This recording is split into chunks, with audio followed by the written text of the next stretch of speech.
রোজ রোজ একই খাবার আসলে কেউই পছন্দ করেন না, সেটা মানুষ হোক অথবা প্রাণীজাত। তাই হাজব্যান্ড আজকে বলল, চলো না আজকে একটু রুটি খাই। তো জাহাপানার আজ্ঞা, আমি রুটি তৈরির জন্য সকাল সকাল উঠে গেলাম। তো এই আটাটা আমি গতকাল কিনে নিয়ে এসেছি। গতকাল যারা আমার ব্লগটি দেখেছেন তারা কিন্তু অলরেডি বুঝে গিয়েছেন। আসসালামু আলাইকুম, শখের টুকিটাকির আজকের ছোট্ট একটি মিনি ব্লগে আপনাদের সকলকে স্বাগতম। তো আমি কিন্তু অফ ক্যামেরাতে আসলে রুটিগুলো তৈরি করে নিয়েছি, মাত্র 3টা রুটি, কারণ আমি তো রুটি খেতে পারি না, শুধুমাত্র হাজব্যান্ডের জন্যই বানিয়েছি। আর ওর জন্য যদি আমি বেশি বানিয়ে ফ্রোজেন করে রাখি, রুটিগুলো না ও আর খায় না। তো আর আমি এই রুটি না এই ফ্রাই প্যানে ভাজি। আমার তাওয়া আছে বেশ মোটা, বাট ওটার থেকে না এই ফ্রাই প্যানে রুটি ভাজাটা বেশ ভালো হয়, বেশ ফুলে। এবং আমার কাছে ব্যক্তিগতভাবেই মনে হয় যে ফ্রাই প্যানে রুটি ভাজিটা বেশি ভালো হয়। দেন রুটির সাথে একটু দিলাম, ডিম পোস্ট খাবে সে। আর গতকাল রাত্রে ডাল রান্না করে রেখেছিলাম ছোলা দিয়ে, মাংস দিয়ে ডাল, সেটাই আমি আজকে ওকে দিলাম গরম করে। তো এটা ছিল আজকে আমাদের ব্রেকফাস্ট। তো ব্রেকফাস্ট শেষ করে ও তো অফিসে চলে গিয়েছে। দেন আমি কিছু সময় রেস্ট নিয়ে ঘরের টুকটাক আরও অনেক কাজ ছিল, সেগুলো সেরে গরুর মাংস বের করে রেখেছিলাম, সেটা আবার তুলে রাখলাম, কারণ হাজব্যান্ডের সাথে অলরেডি আমার ফোনে কথা হয়ে গিয়েছে, সে আজকে গরুর মাংস খাবে না। সে বলল ছোটো মাছ ভাজি করো। আর ছোটো মাছ ভাজি করার কথা বলেছে যেহেতু, সেজন্য ছোটো মাছ ভাজির জন্য মাছ আনতে গেলাম ফ্রিজে। আর এই যে দেখুন, এটা কি বলেন তো, এটা আসলে গরুর মাংসের তেল অনেক বেশি হয়ে গিয়েছিল, সেই উপর থেকে রান্না গরুর মাংসের তেলটা উঠিয়ে রেখেছি, যে আলু ভর্তার সাথে একটু একটু দেই। মানে আলু ভর্তার সাথে মাংসের তেল আমার বেশ ভালোই লাগে। তো মাছ নিয়ে আমি আসলে ভিজিয়ে রেখেছি। আর ছোট্ট মাছটা আসলে একটাই ছিল, লেজ না এমনি খাওয়া হয় না, কিন্তু ভাজি করলে বেশ খাওয়া হয়ে যাবে। আর সাথে তো যেহেতু মাংস উঠিয়ে রেখেছি, দুজনের বোধহয় 3টা ডিমে হয়ে যাবে, তাই না? তো সেই হিসাব করেই আসলে ডিম নিয়ে গেলাম। তো ডিম নিয়ে আমি অলরেডি সিদ্ধ করার জন্য দিয়েছি, কারণ আমি একটা ভিডিওতে দেখেছিলাম যে ডিম নাকি একদম ঠান্ডা পানি থেকে একাধারে সিদ্ধ করতে হয়। আর একটু আগে আমি মশলা বের করে রেখেছিলাম, মশলাগুলো যাতে একটু গলে গলে যায়, আর শক্ত থাকলে তো তুলতে কষ্ট হয়। আর এগুলো ছিল গত দিনের আর নোংরা বাসি, ওগুলো পরিষ্কার করার জন্য সিঙ্কে রাখলাম।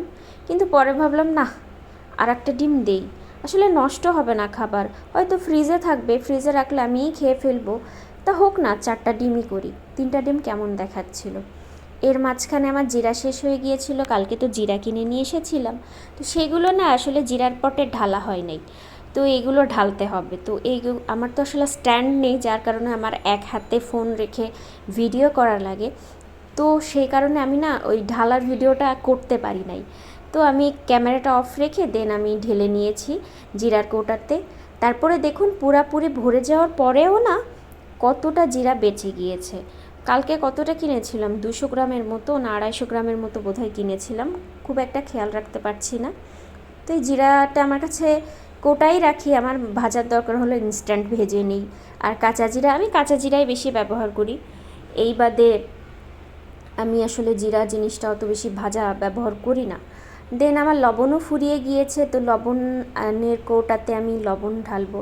মানে আজকে কি বলুন তো, ওই সব কিছুই তো মোটামুটি ফুরিয়ে গিয়েছিল, যার কারণে আমি বাজার করে নিয়েছিলাম কালকে। গতকালের ব্লগটা দেখলে আপনারা ভালোই বুঝতে পারবেন। তো সেই জন্য লবণটাও ভরে নিলাম। ভাগ্যিস হলুদ ছিল, হলুদটা আর ভরা লাগেনি। তো হলুদটা ইনশাল্লাহ পরবর্তীতে যখন ফুরিয়ে যাবে আবার কিনবো। আর এদিকে আমার ডিম সিদ্ধ কিন্তু অনেকটা হয়ে গিয়েছে, দেখেন ডিম কিন্তু যে ফেটে ফেটে গিয়েছে, ডিম সিদ্ধ হওয়ার পর আমি এটা পানি দিয়ে দিলাম, ঠান্ডা পানি। দেন আমি এটা অফ ক্যামেরাতেই ছিলে নেব, কারণ আসলে কষ্টটা তো আমি আপনাদের বলেছি আগেই। দেন অফ ক্যামেরাতে ছিলে নেওয়ার পর সামান্য লবণ হলুদ দিলাম ডিমটা ভেজে নেওয়ার জন্য। অনেকে সিদ্ধ ডিম রান্না করে একদম সিদ্ধটা সরাসরি তরকারিতে দিয়ে দেয়, বাট আমার আম্মু শিখিয়েছেন, ইভেন আমার শাশুড়ি পর্যন্ত শিখিয়েছেন যে ডিমটা সামান্য ভেজে নিলে না তরকারির স্বাদ দ্বিগুণ হয়। যার কারণে আমি একটু সামান্য লবণ হলুদ দিয়ে সুন্দর করে ডিমটা মাখিয়ে নিচ্ছি। এবং এপাশে কিন্তু আমি ফ্রাই প্যানে তেল দিয়ে দিয়েছিলাম, তেলটা গরম করে নিয়ে ডিমগুলো ছেড়ে দিচ্ছি। ভাই আমি কিন্তু সত্যি কথা বলতে ডিম বলেন মাছ বলেন এগুলো যথাসাধ্য সাবধানে ভাজার চেষ্টা করি, এই যে ঢাকনা দিয়ে। তার কারণ কি জানেন, এত পরিমাণে ছিটে এগুলা, তেল ছিটে, মানে চোখে মুখে এসে লাগে। আমার বিয়ের পরে হাতের অবস্থা দেখলে মানুষ মানে বলবে বোধহয় মনে কামলা খাটি ভাই। সেই আগের হাত আর নাই, তেল ছিটা খেতে খেতে আর দাগ হতে হতে কি যে একটা বিচ্ছিরি একটা অবস্থা হয়ে গিয়েছে সেটা আর নাই বলি। এদিকে আপনাদের সাথে বকবক করতে করতে আপনারা কি খেয়াল করেছেন যে আমার কিন্তু ডিম হয়ে গিয়েছে? তো ওই প্যানটা না তেল অবস্থায় রেখে দিয়েছি, দেন আমি এই প্যানটা নিয়ে নিলাম। আমার কাছে এই প্যানটা তরকারি রান্নার জন্য বেস্ট মনে হয়, যার কারণে এটা আমার ধোয়াই ছিল, জাস্ট এখন একটু শুকিয়ে নিচ্ছি। আর ওই যে অলরেডি আমি ডিম ভাজতে ভাজতে পেঁয়াজ কেটে রেখেছিলাম। পেঁয়াজটা ব্লেন্ড করিনি কারণ ব্লেন্ড করা হয়নি। আর এই যে দেখুন আমার স্প্যাচুলাটা ভেঙে গিয়েছে, তারপরে ওই ভাঙা স্প্যাচুলাটাই আমি ব্যবহার করি। কেন বলুন তো? ওই যে মানুষ অভ্যাসের দাস, অভ্যাসের কারণে আমি না স্প্যাচুলাটায় অভ্যস্ত হয়ে গিয়েছি। এটা আমার বেশ ভালো মনে হয়, নিজের হাত দিয়ে ইচ্ছা মতো কাজ করতে পারি, যার কারণে এই ভাঙাটা আমি না আর ফেলিনি। আবার মানে যেটা বলে হাতল, ওটাও জোড়া লাগাতে পারিনি। তো যাই হোক, আমি আমার ডিম রান্না শুরু করছি। তো তেলটা দিয়ে নিলাম প্যানে, খুব এবার আমি কেটে রাখা পেঁয়াজটা খুব সুন্দর করে ভাজি করব। কারণ বললাম তো পেঁয়াজ ব্লেন্ড করা হয়নি, মাঝে মাঝে আমি ব্লেন্ড করে দিই যদি আমার মনে হয় যে ব্লেন্ড করা উচিত, বা গেস্ট বাসায় আসছে তখন কিন্তু আমি ব্লেন্ড করি। আচ্ছা, আমার এই ভ্লগ আপনারা কে কোথা থেকে দেখছেন, কে কোথা থেকে আমার ব্লগ দেখেন? যদি ভালো লেগে থাকে তাহলে প্লিজ আমার চ্যানেলটা সাবস্ক্রাইব করতে ভুলবেন না, এবং পাশে থাকা বেল আইকনটা প্রেস করতে অবশ্যই ভুলবেন না। আর কমেন্ট বক্সে অবশ্যই জানাবেন যে কে কোথা থেকে আসলে আমার ভিডিওটা দেখেন। আসলে আপনাদের এরকম অনুপ্রেরণা আমাদের ভিডিও তৈরি করতে সাহায্য করবে। আর অ্যাজ এ নিউ কামার আমি ভিডিও তৈরি করছি, আপনারা যদি দু একটা কমেন্ট করেন আসলে ভালো লাগবে। তো আপুরা, আপনারা কে আসলে কি রান্না করেছেন আজকে দুপুরের জন্য? আর আমাদের মেইনলি হয় কি, হাজব্যান্ড ওয়াইফ মাত্র দুইজন, তো ওইভাবে অত বেশি রান্না করার দরকার হয় না। আর আমাদের সবথেকে বড় প্রবলেম, যাদের ছোট ফ্যামিলি শুধু হাজব্যান্ড ওয়াইফ, তারা বুঝতে পারবেন যে এক তরকারি রান্না করলে সেই তরকারি শেষই হইতে চায় না, শেষই হইতে চায় না। তো তারপরেও আমি আদা বাটা, রসুন বাটা, জিরা বাটা, লবণ হলুদ সব কিছুই দিয়ে সুন্দর করে মশলাটা কষানোর চেষ্টা করছি, এবং মশলাটা সুন্দরভাবে যাতে কষানো হয় এর কারণে না আমি একটু দিয়ে দিব, তেলটা একটু বাড়িয়ে দিলাম, কারণ মশলাটা ঠিকমতো কষানো না হচ্ছিল না। আর মরিচের কথা দেখেছেন, একদমই ভুলে গিয়েছি, যার কারণে আমি মরিচের গুঁড়াটাও দিয়ে দিলাম। শুকনো মরিচ চাইলেই ব্যবহার করতে পারতাম, বাট আমার কাছে না ওই রকম, মানে সত্যি কথা বলতে কি, যে ডিমের কোরমা ছাড়া ডিম ভোনার জন্য শুকনো মরিচটা আমার কাছে খুব একটা ভালো লাগে না। তো পানি দিয়ে দিলাম। চলেন তো ওপাশ থেকে ঘুরে আসি। মাশাল্লাহ, আল্লাহর কি সুন্দর সৃষ্টি, তাই না? দুপুর তখন বোধহয় 1টা বাজে, কি ঝলমলে রোদ, তাই না? মাশাল্লাহ, আকাশটা খুব সুন্দর লাগছে, খুব সুন্দর। মানে এদিকে রান্নাঘরে গরমে ঘেমেও না মনটা এ পাশে এসে ভালো হয়ে যায়। আর আজকে খুব ঝকঝকে রোদ উঠেছিল। তো এ পাশে আমি মানে ও পাশে ডিম তো রান্না হচ্ছে, দেন এই যে ছোটো মাছ হাজব্যান্ড ভাজি করতে বললো, আর এই সাথেই মাছের লেজটা নিলাম, কারণ আমি আগেই বলেছি যে মাছের লেজ আসলে আমাদের খাওয়া হয় না। আমার কাছে সত্যি কথা বলতে কি, আপনারা যদি মনে করেন যে এটা একটা কুসংস্কার, তাহলে আমি জানি না, বাট কুসংস্কারও হইতে পারে, বাট মনের একটা হেজিটেশনও হইতে পারে। আমি না পুরুষ মানুষের পাতে না মাছের লেজটা তুলে দিতে চাই না, এই কারণে মাছের লেজটা আমাদের পড়েই থাকে। মানে এটা আমি আমার আম্মুকে সবসময় দেখে এসেছি যে আব্বুকে না কখনো মাছের লেজ খেতে দেয় নাই। দ্যাটস ওয়াই আমিও না ওইভাবে অভ্যস্ত, যে কখনো তো দেখি নাই। তো এই কারণে হাজব্যান্ডকেও না মাছের লেজটা আমি খেতে দিতে পারি না। তো আপুরা, আপনারাও বলবেন যে আপনাদের আসলে এরকম মনে হয় কি না, এরকম আমার মতো মাথার মধ্যে কুসংস্কার আছে কি না। তো এই গল্প করতে করতে কিন্তু আমার ডিম ভাজি অনেকটা কমপ্লিট হয়ে গিয়েছে। তো আমি চাইলেই কিন্তু এই ডিমটা এখন নামিয়ে নিতে পারি, কিন্তু আমার আম্মুকে দেখেছি সামান্য পানিটা দিয়ে ডিমটার গ্রেভিটা আর ডিমটা একসাথে করে দিত। কারণ হলো আম্মুর কাছে শুনতাম যে নামাইলেই তো পারতা, কেন রেখে দিলা, পানি দিলে এক্সট্রা। তা আম্মু বলল যে এতে নাকি ডিমের তরকারির স্বাদ বেশি বাড়ে, যার কারণেই আসলে আমিও সেটাই করলাম। তো পাশে মাছ ভাজিটাও দেখে নিলাম, মাছ ভাজিটা অলমোস্ট প্রায় হয়ে হয়ে আসতেছে, আর ডিমটাও প্রায় কমপ্লিট। মাছ ভাজি ছোটো মাছগুলো হয়ে গিয়েছিল, যার কারণে আমি কিন্তু এবার লেজটা দিয়ে দিলাম আর অল্প তেলেই ভাজতেছি। দেন হলো এই যে পেঁয়াজ কেটেছিলাম যেগুলো, এই বস্তার উপরেই আমি কাটি। আমার এক্সট্রা বড় একটা থালা আছে, কিন্তু সেটা আসলে আমার ব্যবহার করতে ইচ্ছা করে না। ওই বস্তায় কেটে বস্তার উপর কেটে এরকম ছোট্ট একটা পলিথিনে আমি ময়লাগুলো রেখে দেই, যাতে একবারে ময়লাগুলো বিশৃঙ্খল হয়ে ঘর নোংরা না হয়।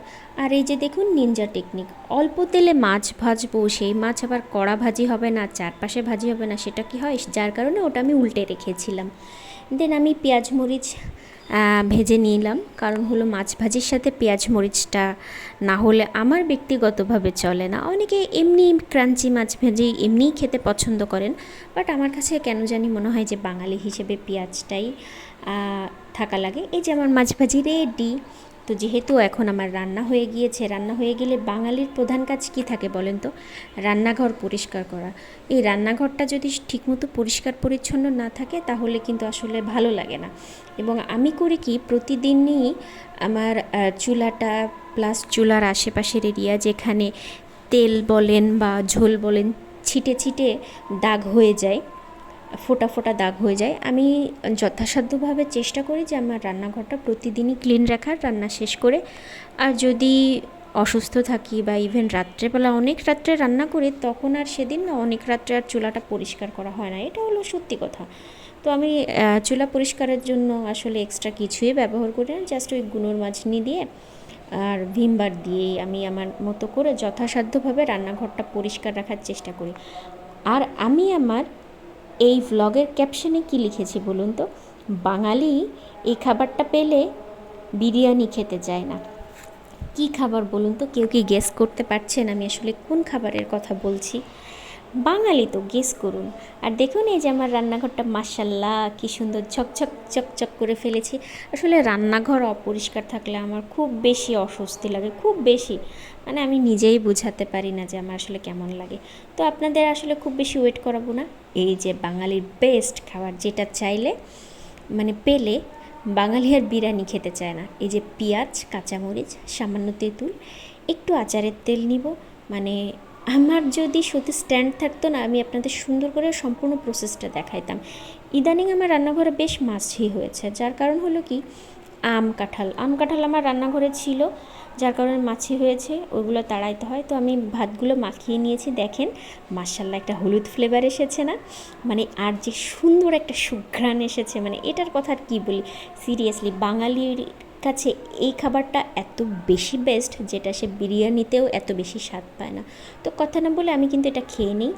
দেন এই যে কাঁঠালের আটি আমি আপনাদের দেখিয়েছিলাম, সেগুলোই শুকিয়ে গিয়েছে, এগুলো রোদে রেখেছিলাম। তো এগুলো তুলে ফেলি, তুলে তুলে বক্সে রাখি। মুরগির মাংসের সাথে দেওয়া যাবে, ভর্তা করা যাবে, ডাঁটা দিয়ে রান্না করা যাবে, ভালোই লাগে কিন্তু কাঁঠালের আটি, তাই না? তো আজকে অনেক বেশি গল্প করলাম। আমার ভ্লগটি সবার কেমন লাগলো কমেন্ট বক্সে জানাতে ভুলবেন না। আর ভালো লাগলে অবশ্যই চ্যানেলটি সাবস্ক্রাইব করবেন। আপনাদের সাথে প্রত্যেক দিনের ব্লগ আমি শেয়ার করব, প্রত্যেক দিনই কম বেশি গল্প হবে। আর যেহেতু আমি গৃহিণী, তো এই গৃহস্থালী কাজ নিয়ে কথা হবে। সবাই ভালো থাকবেন, আল্লাহ হাফেজ, আসসালাম।